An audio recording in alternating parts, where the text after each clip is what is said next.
Hello, I'm Lauren Marr. Thank you for allowing us to present you with a quick introduction to the Mae Mahon Lema Foundation. In this presentation, we'll provide our mission statement and a behind-the-scenes look at a few of our projects currently underway. But first, here are a few words about our namesake from her children, Michelle and Christopher Lema. My mother, Linda Mae Mahon Lema, was born on February 23, 1947, to Charlotte Israel Mann and Lester Mann.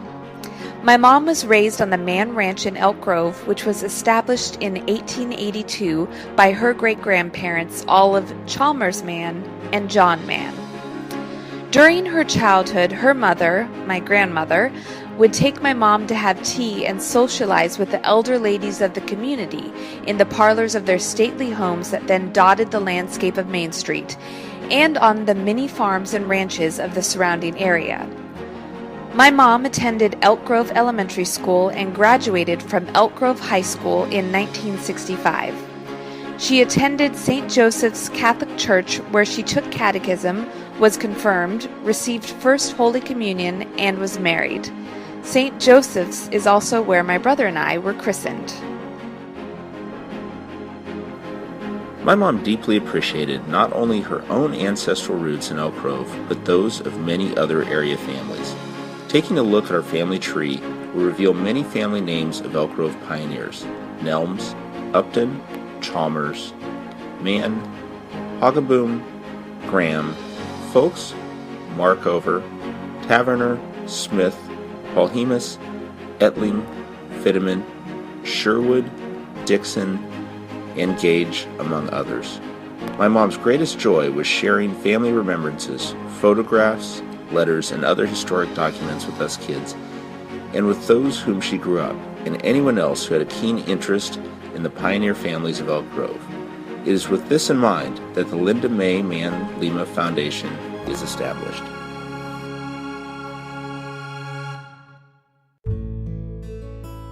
The mission of the foundation is straightforward: to research, document, record and preserve, present and publish the personal stories and family histories of the greater area of Elk Grove.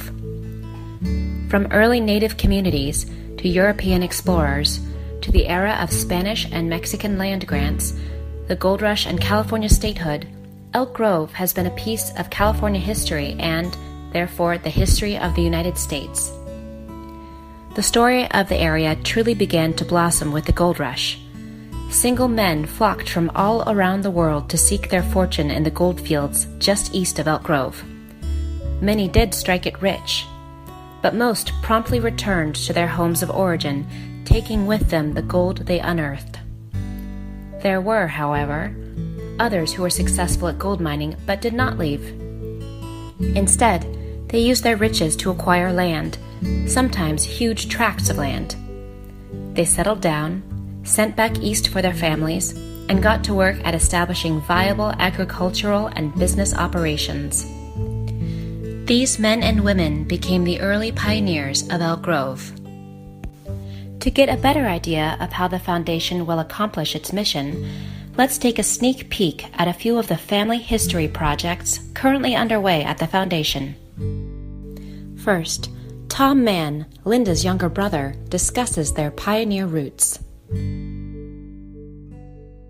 My earliest ancestors to the Elk Grove area were my 2 times great-grandparents, John and Mary Nelms. They were immigrants from England who arrived in 1848. They acquired land near what is now Whitelock and Poppy Ridge, which extended east across the Upper Stockton Road, now Highway 99, and included an area now part of Elk Grove Park. My next earliest ancestors were my 2 times great-grandfather, David Upton, and his brothers-in-law, my 3 times great-uncles, Vincent and Daniel Glenn, who came in the 1850s. The 2 brothers were later joined by their brother Peter, who was badly wounded in the Civil War as a Union soldier and lost the use of his left arm. The Glenns ran a thriving agricultural operation and eventually acquired over 5,400 acres along the McCollum River and Twin Cities Road, between the Sacramento River and the Lower Stockton Road, now known as Franklin Boulevard. David Upton and his wife, Catherine Glenn Upton, in addition to maintaining viable mining operations in the foothills east of Elk Grove, also had a significant agricultural operation on land at the intersection of Highway 99 and Elk Grove Boulevard, which ran west and south for a mile in each direction. They were the parents of Mary Ellen Upton, who later married William Henry Nelms, whose parents were John and Mary Nelms. My great-grandfather, John Mahon, came to Elk Grove via Sacramento from Canada in the 1870s. He married Olive Chalmers, and the two of them raised their family on our ranch they established in 1882 here in Elk Grove. Their son, my grandfather, John W. Mahon, married my grandmother, Bertha Mae Nelms, whose parents were William Henry and Mary Ellen Nelms. Now let's listen as Mel Pearson talks about his family who settled in the Perkins and Slough House areas. So anyway, the story I'm going to tell today is about my great-grandfather, John Patterson. And he was my paternal grandmother's father. He was born in Ireland in 1839, and he was just a normal boy in an Irish family in Ireland with a mother and father, 2 brothers, 2 sisters. The thing about it was times were hard in Ireland back in the 1830s, 1840s. People were desperate to find a new way of life. And so in 1847, John and his family boarded a ship bound for the United States. And John was only 8 years old, if you can imagine. But the ship was sailing out of Liverpool, England, and its destination was New Orleans. The United States had become the new promised land for people all over the world. People knew of its freedom and democracy and abundance and hoped for a new chance at a good life. And so off his family went. According to his recollection, it took over 6 weeks to get from England to New Orleans because of high seas and bad storms. And then if that wasn't enough, cholera broke out on the ship, and many people died. And by the time that the ship came into port at New Orleans, both of his parents had died, and then one of his brothers died there in New Orleans. So some of the other passengers aboard the ship that had survived, one couple took his 2 sisters and went back east, and he was never to hear of them again. And he lost track of the one surviving brother, only to find out years later that he was in San Francisco working at a hotel for over 35 years. John was taken in by a couple named Kidder. For a while they went up to Ohio, and they spent a couple years there, and then they began to journey westward, and they actually came in a covered wagon drawn by oxen. John Patterson and Anna English French were married on May 1st of 1878. They had 7 children, and those children were Ellen, Cyril, John, Mary, Anna, who was my grandmother, James W., and Lyle. So out of those 7 children, 1 died at birth. Lyle died at Fort Lewis, Washington, while in the Army during World War I. His name can be found up in the foyer at the Memorial Auditorium in Sacramento. My grandmother, Anna Genevieve, married my grandfather, Will Pearson. And his story is yet another pioneer family who came from Ohio, was somewhat of Irish descent, and those 2 kids, Will Pearson and Anna Patterson, went to school together at the one-room schoolhouse on Slough House Road, which is the John P. Rhodes Schoolhouse. By the way, it's named for John P. Rhodes because he led the rescue to the Donner Party. And that school can still be found today right in Elk Grove Park because we took measures to preserve it and move it and perpetuate it in time so that generations to come can still see what a one-room schoolhouse looks like.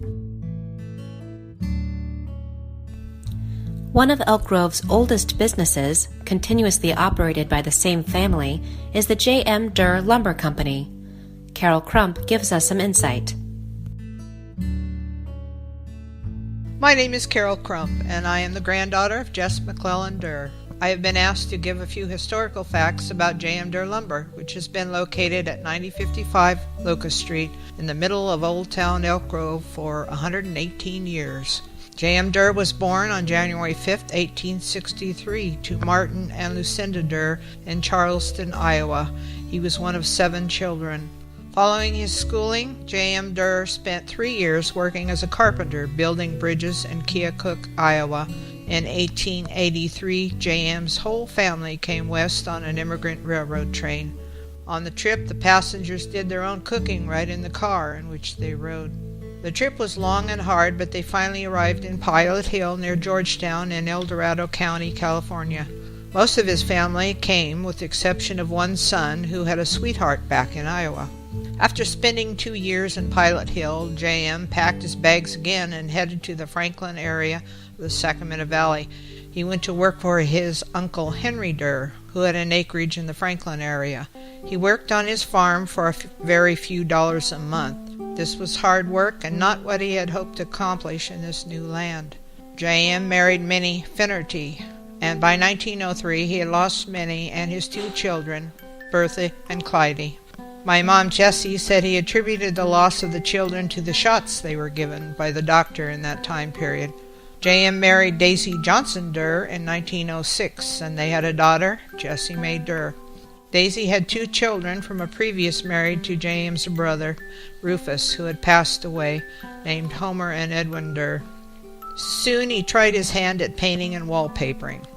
On his first house job, a cranky and demanding housewife convinced him that this was not the work for him.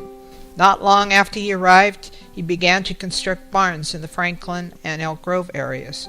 During his contracting years, he erected many of the dwellings here. One of his first jobs was the reconstruction of the Slough House Inn, which had been destroyed by fire in 1890. Most of his lumber and supplies were stored at his home on Kent Street. His contracting jobs included many old, well-known names such as Earhart and Rhodes, Victory School, J.W. Mann, Lee School, which became Dillard, Elm, the Elm, and the Rhodes School. He discontinued contracting and established his historic lumber company, J.M. Derr Lumber Company, in February of 1898, with office and yards in what is now Old Town Elk Grove on Locust Street at the railroad tracks. He bought a railroad spur onto the property and built a building to house the Florin fruit growers, which was used to pack fruit and to bring in lumber for sale to customers. This building resembled the old railroad depot on Elk Grove Boulevard. Derr Lumber was the home depot of the South County. Customers would travel for miles from places like Clarksburg, Herald, Cortland, and Slough House. He would routinely visit the Elk Grove Bar, where Bob's Club is. He would conduct business transactions for lumber orders that could later be picked up at his lumber yard from his sons Homer and Edwin Derr. My mother, Jessie Derr Crump, spoke about his many trips to the bar. He would go there to do business, but it wasn't like he had an office there. Jessie Mae said the farmers and other people came there, and if they wanted something, they knew where to find him. If they couldn't pay him right away, he would give them what they needed, and they would pay later. Mom, Jessie, told a story that as a young girl going to find her father, she just happened into the bar looking for him. Well, as you can imagine, he was rather upset that she ventured into the bar among all the men drinking. She said that was the last time that she had to go into the bar looking for him.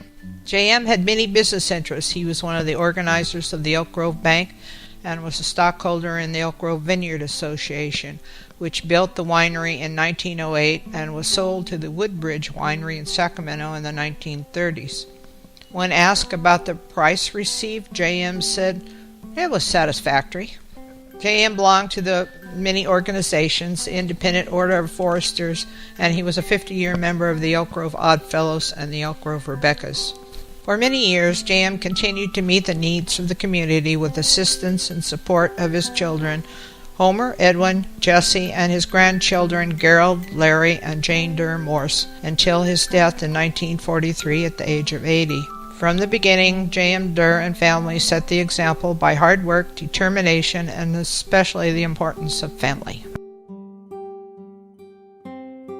One day, around the dining room table, Tom Mann and his cousin Philip Courtney shared memories about their grandfathers, P.B. Smith and J.W. Mann.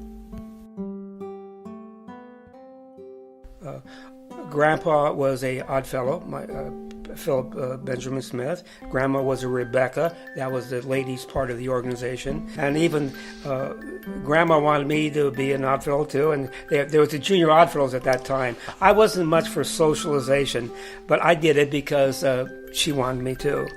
And it was a good experience. And then I joined the Oddfellows, and then I was in the Army. And when I came back, I never did.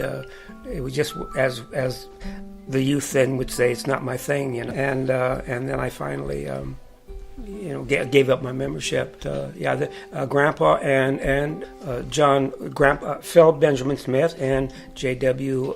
Mahon, Tom's grandfather, were at least 50-year members of Fellows. And your grandfather may have been in the Masonic Order too. I'm not sure. I don't know, Tom. Oddfellows for sure. Tom and Philip continue their discussion and share a particularly interesting story about Philip and his grandmother's kitchen. When did you get the engine out of her kitchen? You tell him that story. He had a 327 all spiffed up for the Autorama. I was building a car for the Autorama, so yeah, this engine, you could eat off of it. Anyway, it got into Grandma's kitchen. How did it get into Grandma's kitchen? She wasn't too happy about that. But she learned to love that engine, and when her friends would come over, her girlfriends, they had to go see the engine. Yep. Come to high tea and crumpets and go look. Yeah, I remember seeing that in there. And that's part of what got me interested in working on cars. It was chrome, candy apple red. Yeah. It was beautiful. It was a 327, wasn't it? Yeah, Chevy engine. Yeah, beautiful engine. And then I didn't have a lot of money then, and so I finally sold the pickup before I ever finished it, you know. Rich Gage and Kirk Connell were craftsmen. I was not. If that was ever going to be finished, they would be doing most of the work. I was, and it never got finished. I sold it. Oh, Kurt worked on that too? Yeah. Sold it for nothing. You ever go back to those days when you had something and you sold it for nothing? Yep. My first car was a 56 Chevy. Your mother would remember that car. Only from a distance, you know. But just saying, there's Phil Courtney in his car. And I just loved that car. And when I came back from the Army, it needed a little work. My mom had driven it. And I didn't have the money. And I had someone come just tow it away. Today, as it stood, I could get thousands of dollars for it. You don't know. What was that car that Beth Johnson drove around? 57 Chevy. That's what I always wanted. That was a nice car. Yeah. And she never asked to watch anything on TV except Saturday night, Lawrence Welk. Yeah. And I kept my mouth shut. I don't ever remember her turning on the TV. But Lawrence Welk. Yeah. And Beth Johnson did a lot for her. Oh, she helped all the Everyone. ladies in Elk Grove and the men too. She was shuttling and. The Linda Mae Mahon Lema Foundation is a public, nonprofit 501c3 California corporation. Donations are tax-deductible and may be sent to Linda Mae Mahon Lema Foundation, P.O. Box 2104, Elk Grove, California 95759-2104.